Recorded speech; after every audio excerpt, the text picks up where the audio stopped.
ki jai. Prem se kaho Shri Krishna Chaitanya Prabhu Nityananda Shri Advaita Gadadhara Srivasadi Gaur Bhaktavinda ki jai. Shri Shri Radha Krishna Gopi Gopinath Shyamakund Radhakund Giri Govardhan ki jai. Vrindavan Dham ki jai. Mayapur Dham ki jai. Navadip Dham ki jai. Jagannath Puri Dham ki jai. New Dwarka Dham ki jai. The Divine Lordship Shri Shri Rukmini Dwarkadis ki jai. The Divine Lordship Shri Shri Jagannath Baladev Shrimati Subhadra ki jai. The Divine Lordship Shri Shri Gaurnitai ki jai.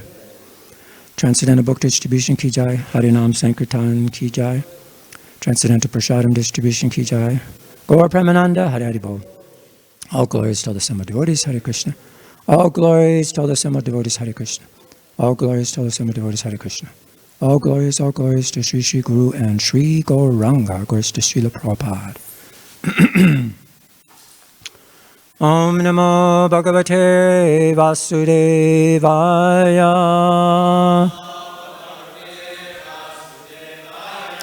Om Namo Bhagavate Vasudevaya.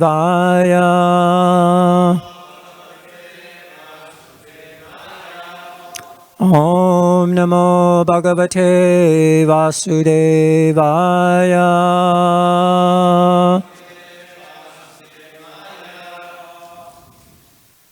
So today we're going to discuss about relationship, because Srila Prabhupada's been talking about that, how we have a relationship with the Lord, even in this material world.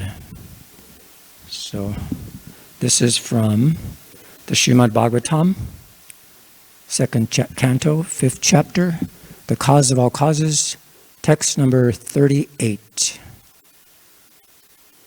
Burloka kalpita padbyam. Burloka kalpita padbyam. Burvaloka sha nabitaha. Burvaloka sha nabitaha. Rita Svarloka Urasa. Rita Svarloka Urdasa. Maharloko Mahatmanaha. Maharloko Mahatmanaha. Burloka Kalpita Padbyam. Burvaloka Shanabitaha. Rita Svarloka Urasa. Maharloka Mahatmanaha. Burloka Kalpita Padmam. Burvaloka Shanabitaha. Rita Svarloka Urasa. Maharloka Mahatmanaha.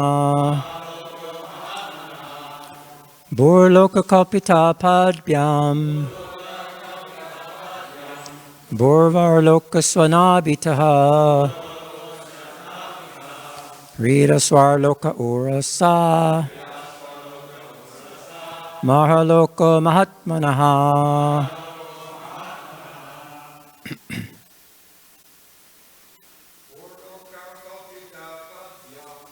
Burloka Kalpita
Buloka kapita padvyam. Burvaloka sonabitaha. Rida sarloka urasa. Marloka mahatmanaha. Burloka kapita padvyam. Burvaloka sonabitaha. Rida sarloka urasa. Marloka mahatmanaha. Krishna, please. Kamatam. Muraloka sanabitaha. Sarloka urasa.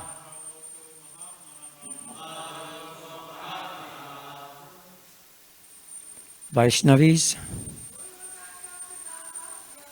Muraloka kalpita padyam.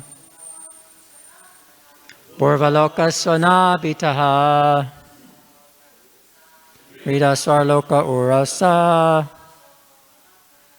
Maharloka mahatmanaha. Purvaloka pitapatyam.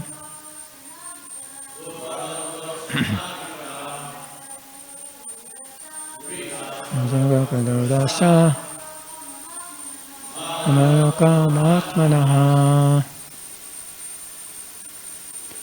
Boo. The lower planetary systems up to the stratum of the earth.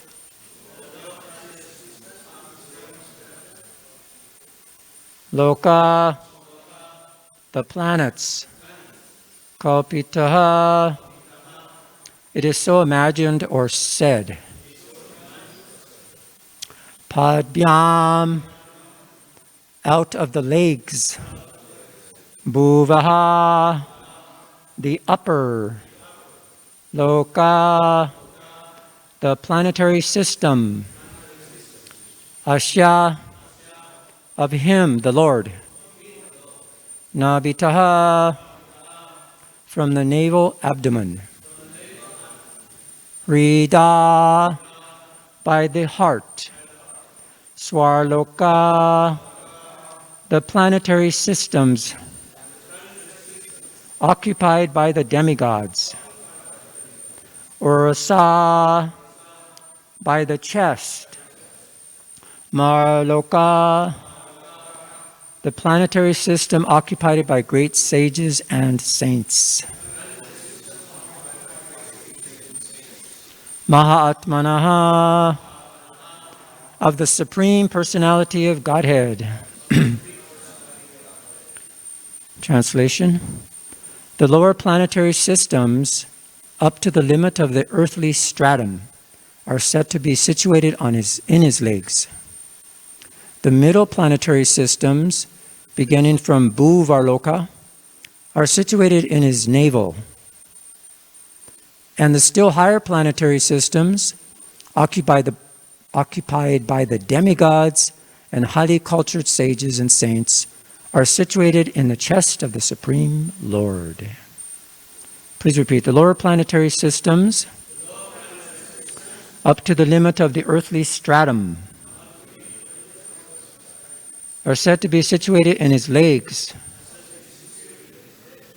The middle planetary systems, beginning from Bhurvaloka, are situated in his navel. And the still higher planetary systems, occupied by the demigods and highly cultured sages and saints, are situated in the chest of the Supreme Lord. Purport. There are 14 spheres of planetary systems within this universe. The lower systems are called Bhurloka. The middle systems are called Bhurvaloka. And the higher planetary systems up to Brahmaloka, the highest planetary system of this universe, are called Swarloka. And all of them are situated on the body of the Lord. In other words, no one within this universe is without a relationship with the Lord. So there's that relationship. Om Jnana Tamanandasya Gyananjana Salakaya Chaksusunmanitamena Tasmai Shri Gurave Namah Shri Chaitanya Manobhistam Stapitamena Bhutale Swayamupakadamayam Dadati Swapadantikam Jai Shri Krishna Chaitanya Prabhu Nityananda Shri Advaita Gadadhara Srivasadi Gaura Bhaktavinda Hare Krishna Krishna Krishna Hare Hare Hare Rama Rama Rama Hare Hare. The lower planetary systems up to the limit of the earthly stratum are said to be situated in his legs. The middle planetary systems, beginning from Purvaloka, are situated in his navel, and the still higher planetary systems occupied by the demigods or highly cultured sages and saints are situated in the chest of the Supreme Lord. So Srila Prabhupada says in the purport that no one within this universe is without a relationship of the Lord. And in the previous verse, Prabhupada also mentions there, he says, therefore the universe is a complete unit in relationship with the Lord. And without this relationship with the Lord, the whole human society is disturbed and is without any peace and prosperity. This is confirmed in the Vedas. Brahmanosha mukham asid bahurajana kritaha. And then in the next verse, text 39, it's also mentioned there in the purport. This material world is only a shadow, phantasmagoria of the spiritual kingdom of the Lord. And because it is a shadow, it is never eternal. The variegatedness in the material world of duality, spirit and matter, cannot be compared to that of the spiritual world. Because of a poor fund of knowledge, less intelligent persons sometimes mistake the conditions of the shadow world to be equivalent to those of the spiritual world. And thus they mistake the Lord and his pastimes in the material world to be one with the conditioned souls and their activities. So just see. So here we are in a shadow world. And Prabhupada, in that same purport, he ends it, he says here, the Virat universal form of the Lord is an imagination for the material world, and it has nothing to do with the spiritual world or the kingdom of God. So here we see, this is the description of one universe. And we're just seeing how you see the upper, the middle, and the lower planetary systems of this material world, and how they're all situated within the body of the Lord. I heard that they were actually in that stem. Is it from that navel stem? They're situated in that stem. You can see that green stem emanating from the navel of Garbhodakshaya Vishnu, and then where Lord Brahma takes birth in a lotus flower. So we're situated within that stem. So we're actually part of the Supreme Lord. So how could we not have a relationship?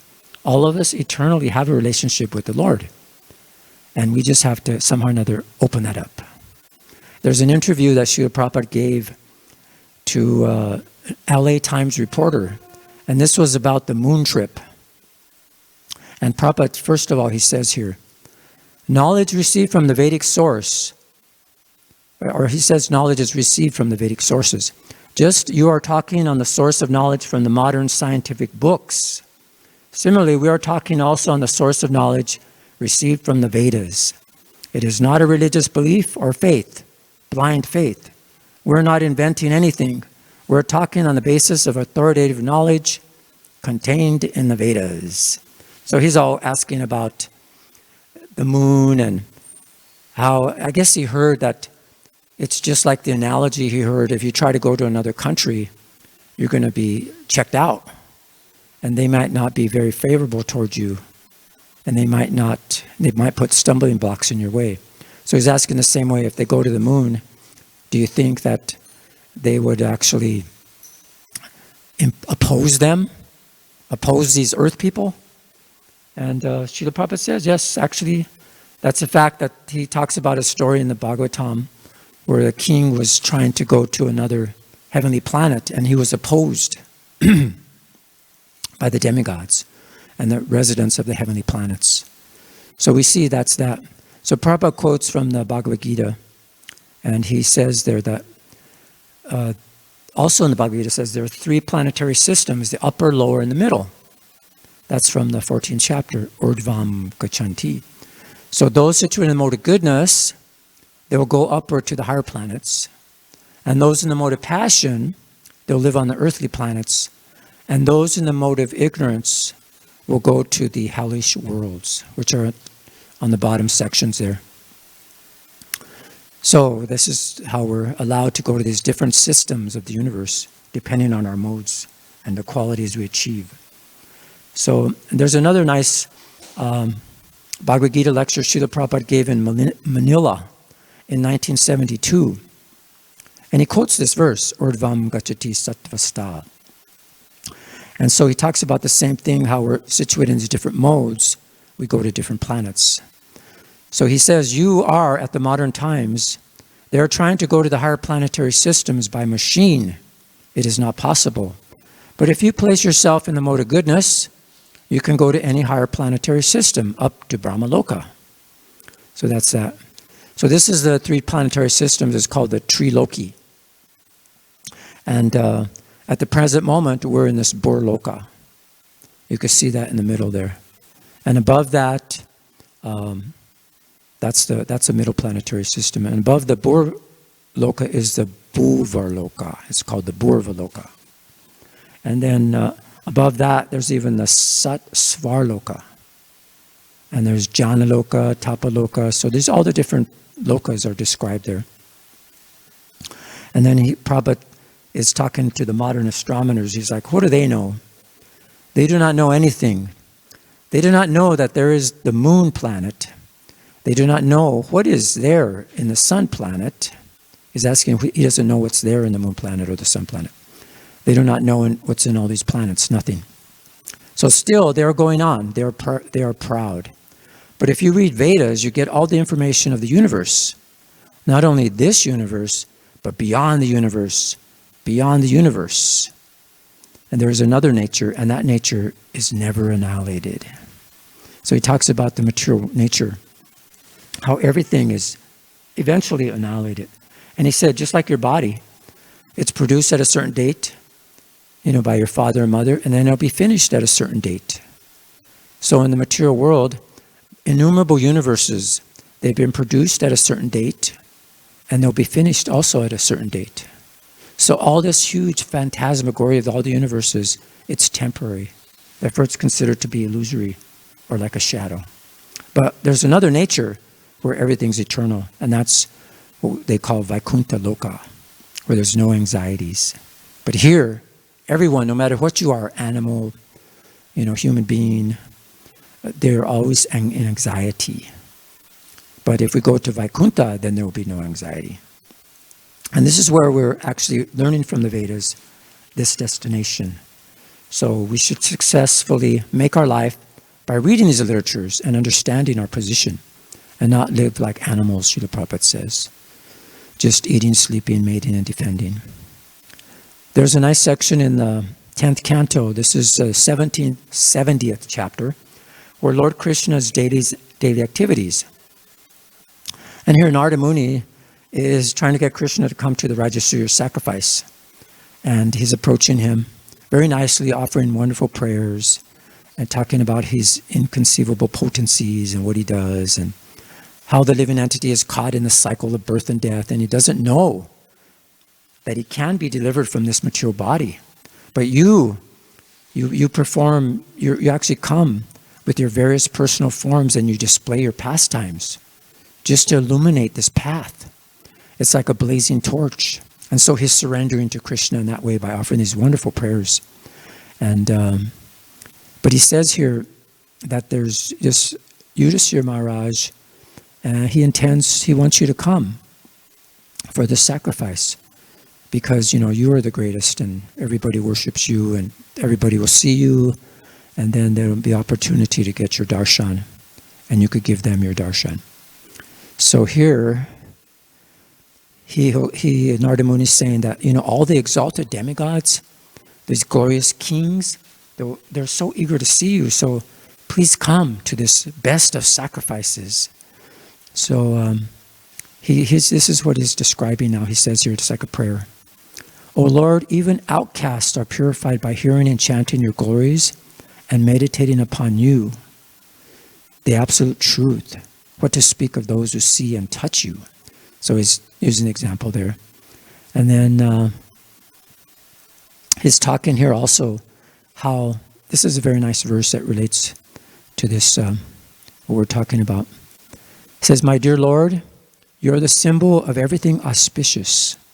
Your transcendental name and fame is spread like a canopy all over the universe, including the higher, middle, and lower planetary systems. The transcendental water that washes your lotus feet is known in the higher planetary systems as Mandakini River, and the lower planetary systems as the Bhagavati, and on this earthly planet system as the Ganges. This sacred transcendental water flows throughout the entire universe, purifying wherever it goes. So this is so nice. And if you see on this image, oops, I'm sorry, I went to the wrong one here. Let me see if I could go to this and point out to you here. I don't know if you could see the highlight here. This is the Hare Krishna mantra. It's coming down like a canopy or like a river. And of course the Ganges is coming on this side. You see Lord Shiva. He's stopping the Ganges from destroying this universe. So this is how we got the mercy. It's coming from Krishna. So it behooves us to actually try to learn about Krishna and hear about him. Because simply by hearing about him, anybody can become purified. So we're very fortunate about that. So here we see the universal form of Krishna. You know, how can you have a relationship with something like this? But you know, it's interesting. In the Archana Padati, there's a very nice prayers that are chanted while one worships the deity. And these are very wonderful. And I like to just say some of these prayers because this is the Supreme Lord and is being worshipped. So it says here, the Supreme Lord's universal form has 1,000 heads, 1,000 eyes, and 1,000 feet, for it contains all living entities, having pervaded the universe completely to give it existence. And being independent, he extended himself beyond the universe by 10 fingers. Can you imagine? Just try to visualize that. So these are actually from the Purusha Shukta prayers. So, and we're gonna not chant the Sanskrit, it would take too long, but I'm just gonna go through some of the verses. They're very wonderful. And it describes practically what we're studying. So the universes, past, present, and future are but manifestations of the Supreme Lord's Purusha expansion. Though he is the Lord of immortality, he has manifested himself as the Purusha in the universe so that the jivas may enjoy material fruits. So we're understanding why now. The past, present, and future universes are manifestations of the Lord's powers. But the Lord himself is much greater. All the living beings of the universe are but 1/4 portion, and the eternal nature in the spiritual sky exists in 3/4 portion. How can we compare ourselves to Krishna and just see the vastness? The 3/4 portion of the Lord transcended the material portion. The Lord in the 1/4 portion manifested the universe again, as he had done repeatedly before. The Lord of the 1/4 portion began the work of creation by going all around, taking the form of all animate and inanimate objects. From the Lord, the universe was born, and in that universe was born the Virat Purusha, the super soul of the universe. Then the Virat Purusha grew and produced the earth and the bodies of the jivas. The devatas, now as the pujaris are chanting these prayers, they're actually offering and bathing the deity. Like I say, you can't, how can you serve this Virat Purusha form? So they're glorifying God in his manifestation, but yet they're physically a relationship with Krishna. They're actually bathing Krishna. They're putting incense, scented oils. They're dressing him, offering food. This is a relationship. So this is the Devatas.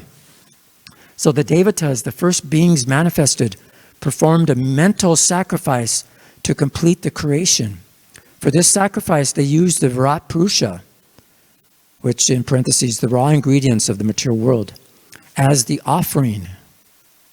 Spring was the ghee, summer the fuel wood, and autumn the offering. In this sacrifice, the blades of kusha grass strewn around the fire for protection from Rakshasas were 7, the 7 Vedic poetic meters. And the fuel sticks were 21, 12 months, 5 seasons, 3 worlds, and the sun. The Devatas who performed the mental sacrifice tied the Virat Purusha to offer him as the sacrificial animal. This is just amazing. So, and all through this, the Pujari is offering mantras, mudras, is offering so many different things for his bathing and things. The Devatas, Sadhyas, and Rishis placed the Virat Purusha, the first being of the universe, on kusha grass and sprinkled him with water for purification. In this way, they conducted the mental sacrifice using the Virat Purusha. From that sacrifice, where everything in the universe was sacrificed, yogurt and ghee, and indeed, all nourishing foods were produced. It created the animals of the air, forest, and village. From that ultimate sacrifice, or swarhuta, were born the rik, hymns, sama, music, and yajus, prose, portion of the Vedas, along with the 7 Vedic meters. Horses were born from the sacrifice, along with animals with 2 sets of teeth, such as donkeys and mules. Cows were also born from the sacrifice, along with goats and sheep. The Brahmanas arose from the face of the Virat Purusha, the Kshatriyas from his 2 arms, the Vaishyas from his thighs, and the Sudras from his feet. So you can see there. His mind gave rise to the moon, his 2 eyes the sun, his breath Vayu, and his mouth Indra and Agni. From his navel arose the space between the earth and heaven. From his head, the heavens. From his feet, the earth. And from his ears, the directions. In this way, the worlds were created. I know that great Virat Purusha as effulgent as the sun, who stands beyond the darkness of the material creation. Having given all the living entities their forms and names, he directs their affairs. O my Lord, you are the secret of secrets and the keeper of secrets. Please accept the japa I have chanted as an offering to you. Please be merciful and let me attain the same perfection attained by those who are fixed in your service. I think that's an extra mantra I just added because it's a nice one. So they even perform like a homa, like a sacrifice and so many things. So Brahma explained his realization to Indra. Indra, who knows all the living entities in all 4 directions, explained it to all others. One who knows the nature of the Virat Purusha becomes immortal, even in his life on earth. There is no other path to reach the goal of immortality. So in the same way, Brahma is explaining to Narada Muni this same description of the Supreme Universal Form. In this way, the Devatas conducted the mental sacrifice, using the Virat Purusha to manifest variety in the world. By that sacrifice, both the physical laws of nature and the first spiritual codes of conduct arose. The great souls, by similar mental worship, attained the place of immortality, where dwell the Sadhyas and Devatas, the first worshippers. So there's so many other prayers, and there's just a few more here I'd like to end with. As a living entity endowed with life, intelligence, body, and the power to discriminate between right and wrong, I offer Krishna whatever I have, or whatever thought with my mind, spoken with my words, and performed with my hands, feet, stomach, and genitals while awake, asleep, or in deep sleep. I offer myself and everything I have to the Lord. So this is the process. So we want to offer everything, because everything comes from Krishna. So this is that prayer. So here we should contemplate, we should understand and reflect on who we are and our relationship with this universe. We can see also there's a mental image, imaginary image, how Krishna is this universal form in the form of fire, ether, water, earth. Of course, mind was also up there, and intelligence. So these are all material elements. They have substance, and they're in the material, and all from the Krishna. So this, like is mentioned, this material world is like a shadow. It's the shadow world. It's a reflection of the real world. And here we see there's so many shadows and so many things. It's hard to see and understand what's going on. It's very mysterious, almost spooky. In fact, it is. And we can see here, this is the shadowy material world. Everyone's trying to enjoy. And Prabhupada says, there's a very nice, Prabhupada wrote this unpublished thing on, where is it from? Let's see, it's from, actually no, this one's from a garden conversation that Srila Prabhupada gave in Vrindavan. And he says, the whole world is envious. I am envious you are envious of me. Then Bhagavata is not meant for such envious persons. Paramo nishmat saranam. Those who are no more envious. That's what the Bhagavatam's for. How they have a devotee envious. He loves Krishna, and in relationship with Krishna, he loves everyone. In that position, in that state, one will not try to suppress another. Otherwise, it is material life, to live at the cost of others, to suppress one, to take others' money and become rich. There's a story in Aesop's fable that you perhaps know it, that a dog took the flesh in his mouth and was crossing a river, and the shadow was in the water. So he thought, there's another dog with flesh. So he wanted it too, and he lost this, and that was a shadow. So just see, he has got a flesh in his mouth, but he is an animal.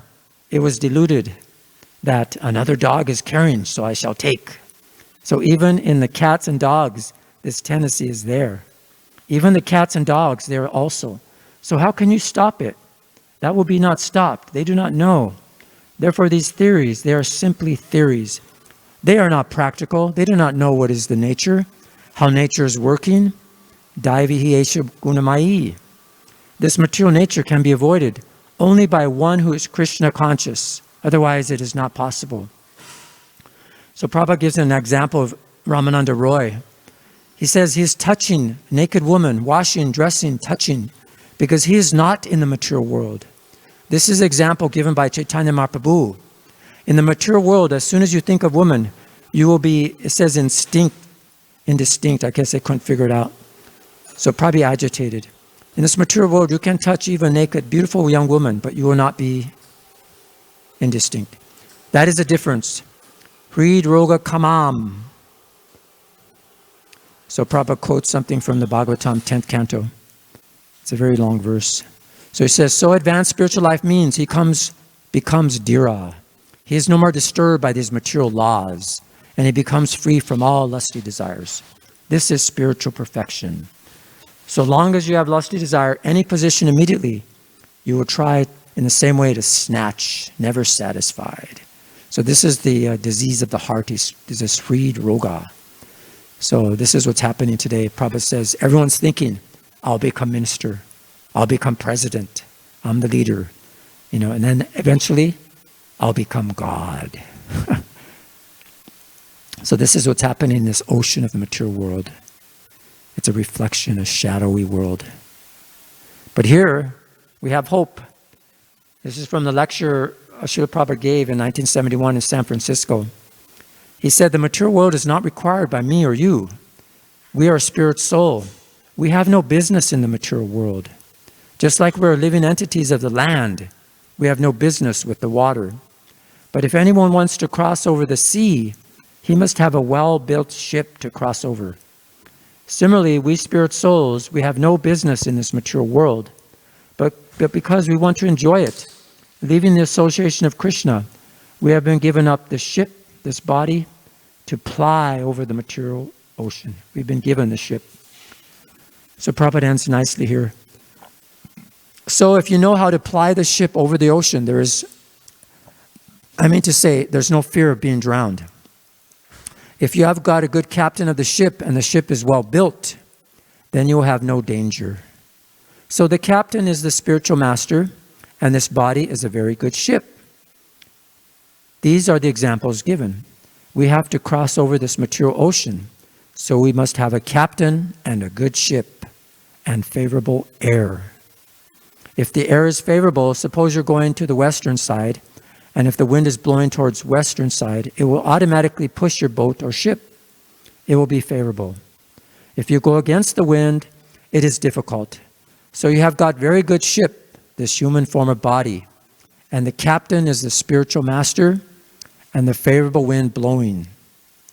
The instruction of the Shastras. So taking this opportunity, if you cross over this material ocean, then there is no difficulty. So we should take opportunity of this body, of the instructions of Krishna, Bhagavad Gita, and the spiritual master, then we can easily cross over. So we can see here, Srila Prabhupada's given us the clue on how to get out of here. And this is the real pandemic actually in this world, is that 99.9% of all the literatures, they don't have anything to do with the relationship with Krishna. So everybody's misusing their reading propensities to read all mundane literatures. Wherever you go to any bookstore, library, 99.9% of the literature doesn't have anything to do with our spiritual relationship with Krishna. So this is what's happening. And now it's even worse. Just like the Russians, they say how they kind of conquered India somehow with their literatures. So Prabhupada wanted us with our literatures also to conquer. And nowadays, what to speak of literatures, you go on the internet and there's so much fake news on the literatures. So much fake news. What to speak of mundane. It's not even real, so it's spreading. And that's just how countries are being actually taken over, by spreading fake news on the internet. It's amazing. So Prabhupada says here in a lecture in Los Angeles in December 1973, your intelligence was given to understand what is God. What is your relationship with God? Why you are rotting in the material world under shadow illusion of so-called happiness. These things are to be known in human form of body, not like working very hard like cats and dogs and asses and eat little food and do all sinful activities. This is not human intelligence. So this is what we're reading these literatures so we can understand our relationship. And Krishna, he's inviting us. He's inviting the intelligent human beings to return home, back to Godhead. It's stated in the Bhagavad Gita, Abrahma bhuva loka punar avatar arjuna. Mamupetya tu kunteya punar janma navidyate. So beginning from the topmost planet of the universe, situated just below the eternal Brahmaloka is described above, all the planets are material. And one situation, any one of the many material planets is still subject to the laws of material nature. So it's namely birth, death, old age, and disease. But one can get complete liberation from these material pangs and enter into this sanatana atmosphere. And just simply by taking advantage of these transcendental literatures. Reading. So Prabhupada says here, only by attainment of a service attitude to the transcendental position can one enter into the kingdom of God. Therefore, the speculative philosophers as well as the mystics must first of all be attracted to the devotional cult before they can factually attain liberation. So this is the verse. First of all, we learn from this verse, Dehinosmin yata dehe, komaramyo viramjara, tata dehantara praptir, dirasata muyati. So this is from the Bhagavad Gita. And this is the first state, is we have to understand God. What is the nature of God? That we're a spirit soul, we're part and parcel of God. And we're simply a sample of God. So if you're just like, analyze the Pacific Ocean, the drop, it has the same qualities as the ocean. So in the same way, we can understand that the difference between us and God is that we're individual souls of the same quality, but the quantity is completely different. And that's how we can see how the quantity, we see the universal form, the Rat Rupa, the creation of man. How can we say we're quality one with God? It's just not possible. So even this planet is so tiny compared to the Supreme Lord and his capabilities. So we have creative power just like God, but there's a vast difference between our creative power and Krishna's creative power. We see in these universes. It's just amazing. So this is a nice lecture that Srila Prabhupada gave regarding this verse and what it means to understand the absolute truth. So we have to take advantage of these literatures. And so this is there. So we'll go on. So Prabhupada always condemns the Mayavadi philosophers. He says that they can't understand the spiritual variegatedness. And as soon as they think of varieties, they think of material things. But actually, there is variety in the spiritual world. And he said, unless there's variety here, there, how could it be here? So Prabhupada says, how in the shadow the varieties are there? So Prabhupada said, just like a cinematographic picture, unless the original photograph or the subject matter from which the photograph is taken, unless there are varieties, how the picture can be variety? So in the material world, the varieties are reflections of the spiritual world.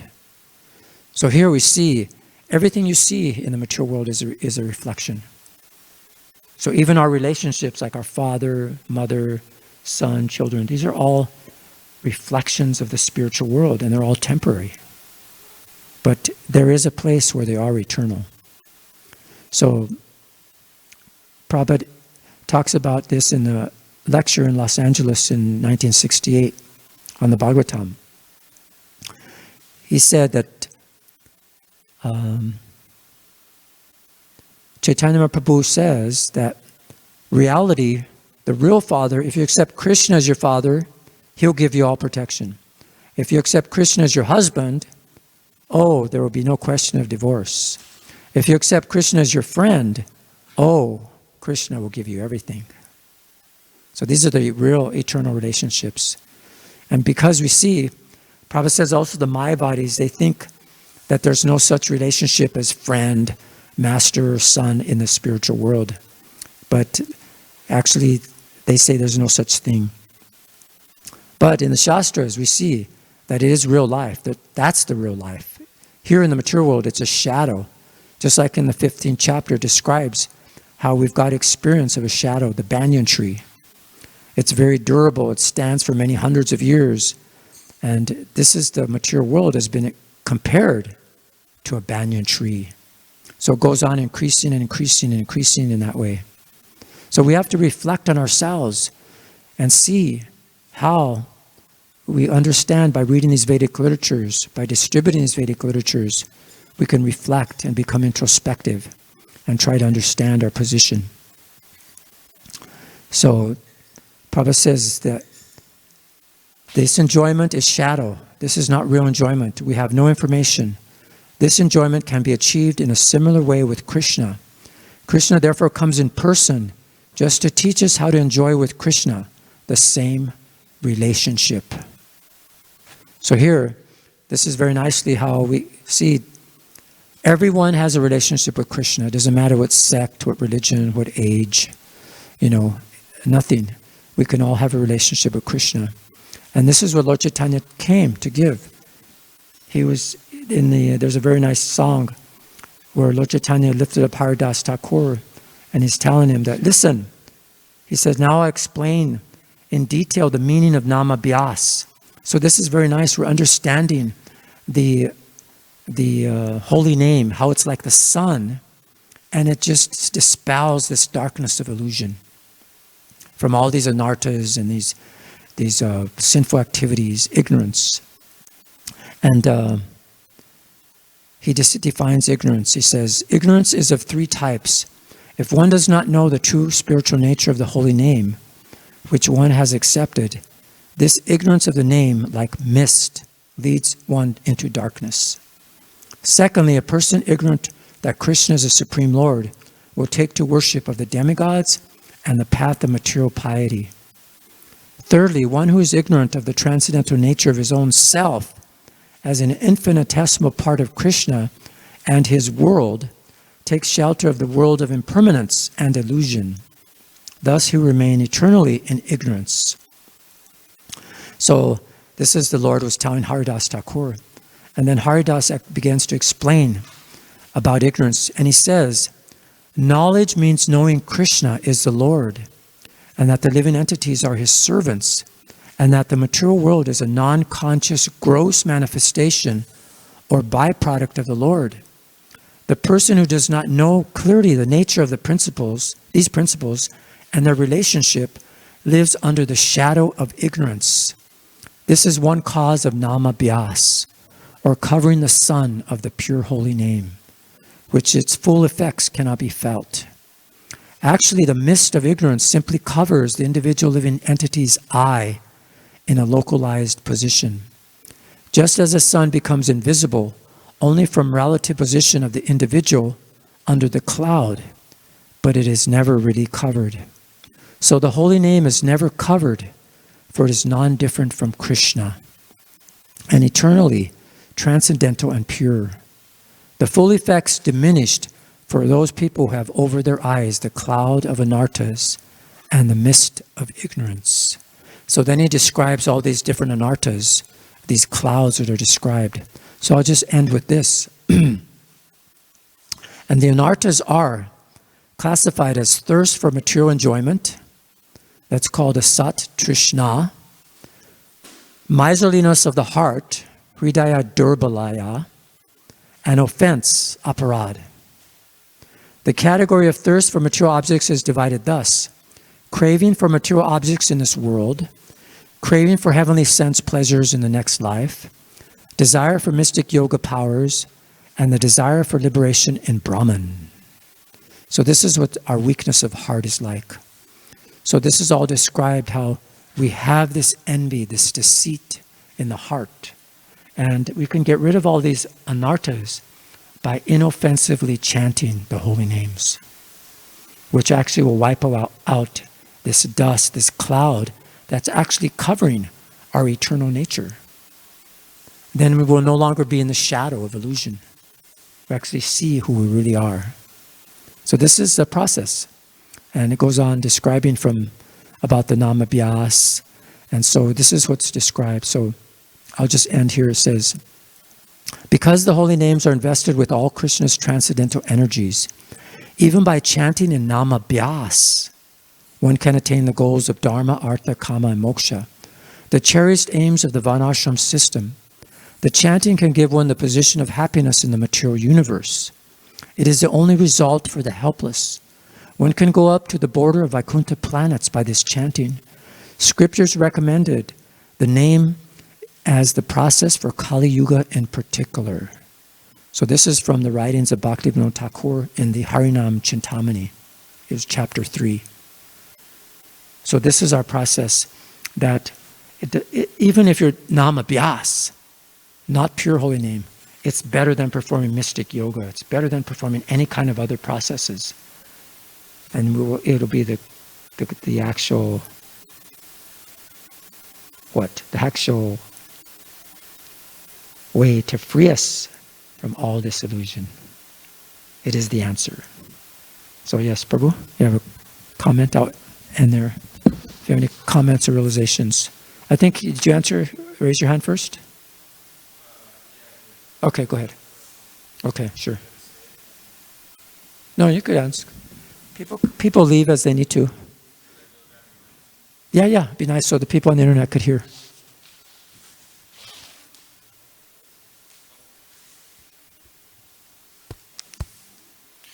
Hare Krishna. I actually had a couple questions, but I'll just ask one and then see if anybody else has a question. Mm-hmm. What you just read from Harinam Chintamani, it said, if I heard correctly, that even Nama Bas can take you to Vaikuntha. That's what it said, right? Mm-hmm. So that was my first question, just to verify that it actually said that. That's amazing. It takes you to the border of the Vaikuntha planets. It takes you to the border of the Vaikuntha planets. That's what it says, border. Yeah. Because I was just reading in Chaitanya Charitamrita also in Madhya Leela chapter 6 with the talks.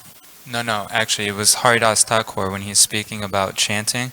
He's saying that even Namabhas can give you liberation. But then we know that there's 5 types of liberation. Yeah. One of them Salokya. So Yeah. it seems like even Namabhas can take you to Vaikuntha possibly. And there it says the border. So Yeah. I was just trying to clarify that. Yeah, it's trying to bring the point in that this Namabhyasa is very important because it destroys sinful activities. And then the more and more you chant, the more purified you get from that dust and that cloud of ignorance. Okay. And then you just keep chanting, then eventually you get your goal. Another question I had was when you showed the picture of the universe, it was showing different layers. There's right above Bhuloka is Bhuvarloka, yeah, right there. And it says that's where the Rakshasas and the ghosts live. Yeah. So my question is, if the ghosts live there, but they also live on this planet, is it that some live on this planet, some live there, or is it that somehow inconceivably to us that Bhuvarloka is also here, but it's like on a higher dimensional, like a higher dimension that we're not able to see? Or how does that work out? I guess they have their abode. And because their subtle bodies are more powerful than human beings, they can travel around. And probably some ghosts aren't so advanced, so they just end up staying in a corner of a room or something. I don't know.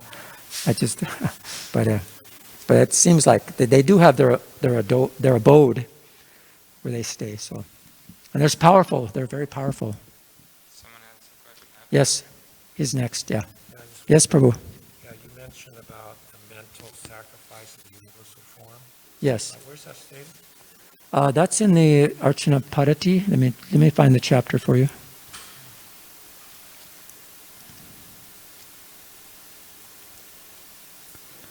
It's in Pancharatra Pradipa, and it's under Nitya Seva. It's under elaborate deity worship of the Shalagram Shila, with articles.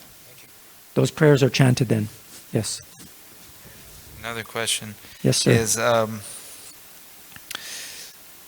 when Mahavishnu exhales and the universe has come out of his pores, so somehow they're floating, or how does that work? I've also heard that they're clustered together, or because here it seems like they're all separated, but I've also read that they're clustered together, and then at the same time somehow they're resting on the hoods of Ananta Shesh. So it's a little bit confusing. I'm trying to picture it in my mind, but maybe it's not something that could be mentally perceived. It's like beyond the mind and intelligence, perhaps. So this image, you see Ananta on the bottom? Yeah, I see that. So that's Ananta Sesh. So let me just show you the rest of this image. Because my understanding is that they're floating in the Karna ocean. Because Karna Dakshai Vishnu exhales. So here you show the Karna ocean. So here you see the Karna ocean. And each one of these bubbles is a universe. Can you see that good? Yeah. Let me make it bigger. So let's just go here. Let's see if we can make this full screen. Then we also hear that there's unlimited universes resting on the hoods of Ananta Shesh. Yes. So that painting is probably not 100% accurate. Yeah. It's probably just trying to give us a visual picture of what's going on. Yeah, because how can you even depict a universal form? But yeah, and then it goes up higher here. Let's see if we go. As you see from all the different expansions, originally from Krishna, the different energies, there's different dhams in the spiritual world and different expansions of Krishna. Krishna doesn't personally have to create the universes. He just expands himself into Balaram, and then Balaram, goes into the quadruple expansions, and then Sankarshan, and then from Sankarshan, it expands down and down into the second quadruple expansions. And these are the different dhams here, the Narayan expansions in the Aishvarya dham. And then there's Kailas, Lord Shiva's, then there's Brahmajyoti. So this is the border wall right here. this Karna ocean. I mean, you may be able to get through these layers, the universe, but beyond that, there's they call it the Virajata River, which is same thing as the Kausya Ocean. So you have to cross that. Then beyond that's the Brahmajyoti, so you have to go through that. You see, and then go, yeah. Talk about border walls, like we're here. One thing that always confused me also, because I remember reading how each universe is resting on like a tortoise, right? Like a turtle. Remember reading that? But then in other places it says it's resting on elephants. So I don't really understand. Oh yeah, when they show the universe, they're going to do in the TOVP building, they show something like that. Somehow it's simultaneously resting on a tortoise and elephants. I don't Yeah. understand all that. I remember seeing something like that. Do you remember that, Duda Karma? Something about the universe is resting on elephants and tortoises. I think in the TOVP they're trying to do. I saw something on the chandelier like that.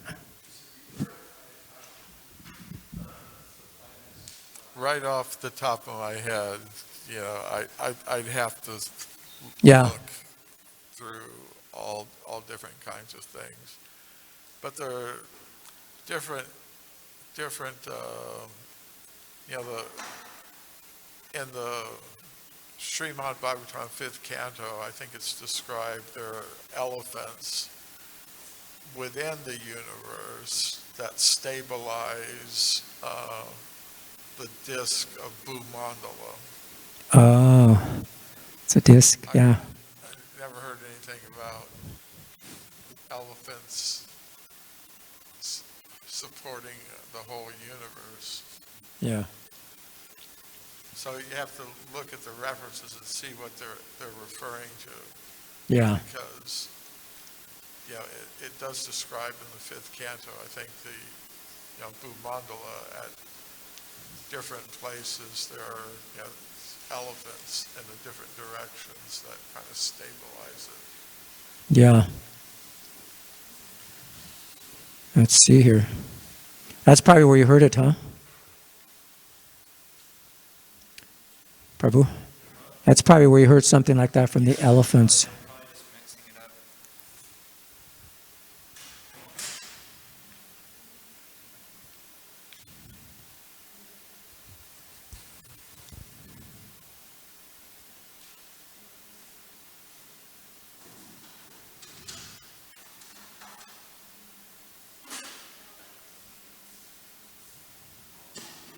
Jai, I'll go to Srimad Bhagavatam, I'll go to Srila Prabhupada.